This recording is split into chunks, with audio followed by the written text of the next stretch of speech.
to their ideology on that side or that side, more than any sort of factual differences, because as you say, they are too much the same in all the worst ways. So it's disappointing.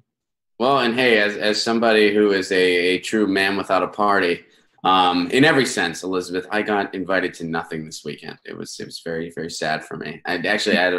Last night I was at a punk show. It was really great. But yeah, I mean, when you're not hyper tribal in these times, a lot of times people don't know what to make of you. That's kind of where I'm at. I talk about the corruption within the Democratic Party because I think if we have nothing to oppose Trump with, we're not going to get anywhere. And right now we really have nothing to oppose him with. We have the Washington Generals of politics in the Democratic Party. And then of course the Republican Party is a very special brand of despicable. So, sometimes when you're in that camp, people don't know what to make of you. But I call things the way I see them. And I critique. I'm a comedian. We're supposed to critique the powerful, not be a cheerleader for them. So I agree. Well, and I've noticed that yourself and your fellow comedian, sort of half comedian, half activist, like a third journalist, you all have taken over this certain niche in the independent media realm that is so amazing, because what I've noticed is you bring subjects and facts that might otherwise be turned away from by people because it's not comfortable, and you make it into a type of entertainment that actually gets through better, I think, sometimes than like news writing style type information. And my hat's off to you guys. I think that you are some of the biggest educators right now in this field, because people want to hear something funny, and you're educating them as you're making them laugh, and I think that's great. That's very kind of you to say. I mean, I know a lot of great activists and great journalists. I don't know if I can claim their realm at all. I really don't. But if I can, give them a platform that maybe they didn't have, or that maybe will help them in some way, if maybe one person knows who they are as a result of just coming on my platform or anyone I'm associated with, same with an activist, then that's pretty cool. And that's kind of all of us kind of forming our own kind of big circle together and, bringing what we bring to the table. Absolutely. So I know that you and Graham Elwood just got back from a long tour around the Southeast. And so it wasn't that long, but yeah. Well, it looked like there were enough stops to call it long. But I used to road dog all the time, 40 plus weeks a year. So 5 nights on, that's not that. But I'm a little rusty as far as working the highways goes. I don't do it as often. So by night 4, I was feeling it, but we had a good time. Awesome. Anyway, sorry. No, you're fine. I was just going to ask, I don't know if you brought up Julian Assange or WikiLeaks at all, but even if you didn't, I wanted to know what the reaction was from your audiences. Did you have people from kind of both sides of the political aisle, and did both sides kind of enjoy your work, or what was that experience like? We actually, I'll take the first part of what you said. We did have a few WikiLeaks t-shirts in the audience. And of course, that would spark conversation at the meet and greet afterwards. There was certainly nothing anti-Assange in the audience we drew.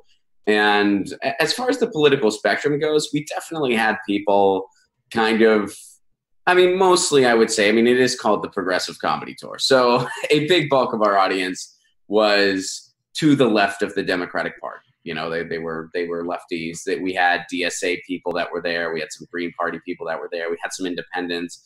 But we also had some people more on the libertarian side of the coin that what they have in common with us is they want to end the wars. They see the corruption in the two-party system. They see how our election system is broken. They want people to just kind of have the right to a decent life. We have some different ideas on how to get there. At least, me being a pretty progressive guy and a libertarian, we have some different ideas on how to get there. But we both at least want those things. So, we had, I would say, mostly pretty far to the left people, but we definitely had that faction. What every single person had in common, regardless of your kind of micro political ideology, was this disenfranchisement with the status quo and desire to see it end. And most importantly, a desire to see the wars end. Absolutely. Yeah, and I think we can all agree that there are very few people who have exposed the horrors of the military-industrial complex like WikiLeaks has in the multiple Right. publications they've released to us. And I feel like one of the reasons it's so important for us to be doing this vigil is to have people remember the value of the work WikiLeaks has done, and whether that's a publication on WikiLeaks itself or whether it's one of the books and texts and manifestos that Julian Assange has written. All of that is really worth talking about. I was wondering if you had any sort of particular release. I mean, I know the DNC emails and Podesta emails were all really a huge part of 2016 for most of us, but is there any publication by WikiLeaks that sort of has struck a chord with you and really resonated with you in some way? Oh, yeah, the DNC was a big one. I mean, that's just because that really, and it wasn't just, WikiLeaks certainly helped, but I mean, it was also just seeing the behavior of the DNC throughout that primary season, and all of your worst suspicions came true. All of my worst suspicions come true. I mean, as long as I've been cognizant and politically awake, or whatever you want to call it, I never really identified with the Democratic Party. I always felt like I was to the left of them. But for a long time, I felt like, well, they're the clearest glass. They have people like Dennis Kucinich. They have, who I supported in the '08 primary. I wasn't even for Obama. But then slowly I realized, oh, wait, they try to cheat these people. These are the people they want to silence and put their thumb on as much as they can. And, WikiLeaks really exposed that. And then, another big thing, a lot of the stuff that came out about the military-industrial complex, a lot of the stuff that they published in relation to Edward Snowden, in relation to Chelsea Manning, that really confirmed who's really running the show in the United States, what their agenda really is, and how truly morally repulsive and Orwellian it is. And, I have one of those little tabs on my computer camera. I usually use a webcam when I want to do content, so I turn that off and on as I choose. And it's just, yeah, I mean, WikiLeaks was essential. I mean, we talk about how valuable WikiLeaks is. I actually don't think that's accurate. I would use the word essential, because when we live in a world where you have I think Chris Hedges said something like this. I'm paraphrasing him, but he said, we live in a world where our news organizations hate journalism or something to that effect. And he's absolutely right. I mean, a lot of the stuff you see, and now granted, the corporate media has such a large, wide umbrella. There are some pieces of good work that slip through the cracks. It's just inevitable that something like that will happen. So it's not really interesting to dissect everything that gets published in a single day. But as a whole and structurally, there is a blatant conflict of interest, 101, going on with these organizations, to the point where the bulk majority of what they amplify for the people is not news. It is public relations. It is by the book public relations. It is by the book propaganda. Whether it's something that helps the war machine, whether it's something that helps oil and gas, which is a lot of what they put out there. They ignore every social movement. You go on MSNBC and you see Rhodes Scholars pretend to not understand net neutrality. Why do they do that? Because Comcast signs their paycheck. You can go down and look at every single, for instance, when we live in a world where most our major news organizations, the one that still have the power and the largest microphones, are PR agencies. Literal PR agencies. I mean, the media structure in the United States is so disgusting. And, and I studied this stuff in college. That's part of what led me to, whatever I am now. That's part of what led me to all this. I studied the media reform movement. I studied the media structure. We have gotten more disgusting than I ever could have anticipated. And I dedicated my entire academic life to studying this stuff. And, I find it interesting. Incredibly interesting, but it's also incredibly destructive. And you look at other countries, you look at the UK, you look at Canada, their media structures certainly have their problems. I'm not here to say the BBC is perfect or the CBC is perfect. They're not. They're far from it. But comparatively speaking, what we've done in the United States, I think is just repulsive beyond comprehension. It is poison to the idea of democracy. Not just harmful, not just flawed, not just structurally deficient. Poison. It is poison to the idea of a democratic society. So, I mean, the idea of a WikiLeaks not existing is scary. That is so true. And that's putting it lightly. I couldn't come up with a better word. I'm still on my first cup of coffee this morning. In California, where I'm at, it's early by my standards. So I understand. No, not a problem. I think that's a fantastic way of putting it. That it's not just essential, or it's not just helpful. It's essential. And yeah, I think it would be a very scary place if WikiLeaks were to not exist. I think that. The fact that they get the flack they do is every single piece of criticism that is unfairly put against them is more evidence of the Orwellian state that we have become. And I was actually wondering, when you said that you studied the media and journalism when you were in college, and you said basically, if I heard you correctly, that you knew it was bad, but it was like you didn't know it was this bad, or it's gotten worse since then. And I wanted to ask, how much worse has it gotten in the years since you were studying this? Oh, I would say that the cable news media has gotten progressively worse. I mean, I started paying attention, in around my freshman year of college, and the reason for that was because I was not really paying attention to politics in high school. I was more concerned with, playing in bands and chasing girls, whatever else. I was a kid, and I know, and I'm not. I mean, we had some high school kids at our shows. I mean, there's a lot of people in high school paying attention. So I'm not trying to imply that they don't. A lot of them do. I just wasn't one of them when I was in high school. I wasn't paying attention at that point. But I started paying attention around 2004 when I was in college. And I wondered, why the hell are we in Iraq? Why are we in Iraq? It makes zero sense to me. My friends are going off and fighting this war. My cousin's in that war. He still suffers from intense PTSD to this day. It ruined his life. He did 4 tours in Afghanistan. I don't know exactly what he did over there. He can't talk about it. But, I didn't know why we were over there. So I saw a documentary called Outfoxed, which I since have gotten to meet Jim Gilliam and talk to him about it in person, the guy that was a big force behind that film. And then the switch was on at that point. And what I would say has gotten worse, I never thought I'd see the day where Coke money, the Koch brothers, not cocaine, I can't speak to that one way or another, but Coke money has infiltrated NPR, where MSNBC, it always had a pro-war tinge because they were funded by General Electric, but where MSNBC is just hyper-partisan, high-sugar fluff for, Republicans, but that's really all they offer. They don't offer any policy talk. They're just neoliberalism as usual. And I'm not saying MSNBC was great before, but they had a few diamonds in the rough, one of them being Rachel Maddow. I used to think she was the diamond in the rough in that network. I tell people I used to call her the diamond in the rough. Now, whenever I see her, I think, oh, that was rough.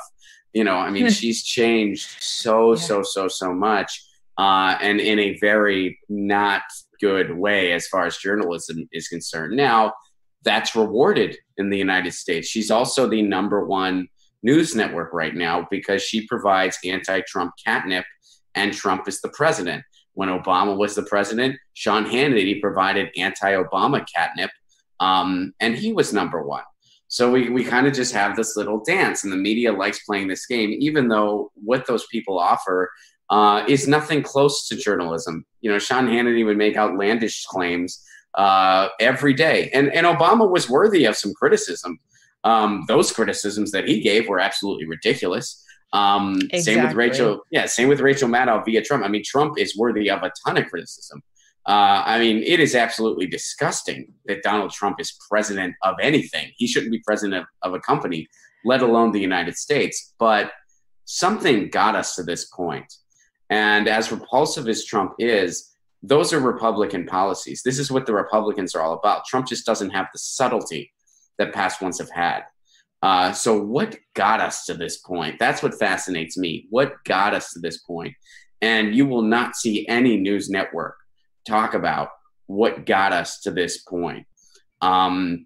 So I would say that the corporate media, I mean, it went from pretty awful to progressively even worse. I mean, I don't think I ever would have thought it would have gotten this bad back in, say, 2004. But, you know, I mean, I guess it just kind of goes with that loss of innocence. But I would say that, you know, I mean, I listened to a debate on NPR about net neutrality. The debate was between a cable lobbyist, and on the other side, you had, wait for it, cable lobbyist. That is insane. It's absolutely insane. And, you know, I mean, you used to be able to count on outlets like that for at least a little glimpse of truth when it came to the environment or when it came to issues that really affect people. You know, I mean, they're kind of going to be the status quo when it comes to a lot of things. You were never going to see some extensive coverage of something like the Fight for 15 on an NPR or anything like that. But I would say it has gotten progressively more infiltrated by corporate interests, and it's reflected in the content you see. And so, yeah, I mean, and it's only going to get worse. I mean, it's not going to go the other way because it's working for them. So, I mean, until we see a true kind of revolution of the mind as far as what goes on with the media, which we are seeing. I mean, cable news is a sinking Titanic. Their average age is at the youngest 68 years old. And, you know, I don't want to generalize again, because I know that there are probably some people over 68 watching us right now. So I'm not trying to overgeneralize, but, you know, if you got to generalize a little bit just for conversation's sake, typically older people still watch cable television news because they don't realize there are choices and they just think this is news. Again, generally, I know there's going to be people in the comments that are going to give their age and say, and I'm like, look, I understand, like, that doesn't apply to everybody. I'm just saying generally, if we have to do some analysis on why cable news viewers are typically older, that's pretty much your explanation right there. So it's interesting too, because it's the same thing with polls, like, you know, landline call-in polls, because so much of the time it's an older generation that has landlines, and as opposed to the younger people that obviously have cell phones. And so you get a huge skew in the results of those polls, because it's just a tiny inaccurate segment of the population. So yeah, I think that affects things across from cable news to polling to, you know, a lot of other kind of follow-on effects. No, absolutely. Yeah. I don't remember the last. I think freshman year in my dorm, I had like a dorm line because every dorm had them. I don't know if that's still the case. I bet universities these days, they might not even have landlines in dorm room. I mean, maybe they do, but you know, I remember I had one, and I think the only person that had that number was my mom. Like, I don't think anyone else, like there was no reason to ever give it to anybody, but you know, because I had a cell phone or whatever. And I can't remember the last time I had a landline in the place where I lived. I mean, it's been a long, long time. The only landline number that I can think of is my parents. I remember their landline. I can't remember the last time I called it. But I guess in case of an emergency, I do have that number somewhere. But, you know, I also have their cell phones. But so, yeah, anyway, to your point that I grossly overstated for you there, landlines are pretty inaccurate. Yeah, no, and I think not a lot of people use hilarious. Them. Well, it's hilarious when then, you know, somebody like Hillary is surprised when, oh, those polls weren't as realistic as they told me they were. I mean, I don't know. Again, I don't want to overgeneralize either, but bringing us back to sort of WikiLeaks, I think that alongside cable news becoming more and more atrocious, as you said, you know, they have always been essential, but it's like it becomes more and more clear, at least to me, that if we were to lose WikiLeaks, what a loss it would be. You know, I think 5 years or so ago, I don't think I would have seen that as clearly, but especially the way in which the left and the right have both attacked WikiLeaks and Julian Assange, it just makes it very clear that they are playing a crucial role on behalf of us and we the people, as opposed to corporate lobbyists and Bezoses and the Koch brothers, et cetera, et cetera, et cetera. So, and that's, I hope that, you know, at least attempting to keep this conversation going, as opposed to letting it be lost in the fast news cycle, is one of the things that we can do to try to help encourage Julian Assange to be reconnected. But since we spoke with you last on this vigil, what do you make in general of just how things look like overall? Not really focusing in specifically on one story, but just in general. What are your thoughts on sort of the space between these last vigils that you've attended? Okay, cool. So you know what? I hate to jump subjects real quick here, but I don't know how I'm looking on your end, but it just dawned on me. Because again, Sunday morning, first cup of coffee, I totally forgot to put my lights on. Do you mind? Do I look okay? I'm gonna hit my lights real quick. You want me to hit my lights real quick? All right. Yeah, that's give me fine. 1 second, and then not a problem. Yeah. No, I understand.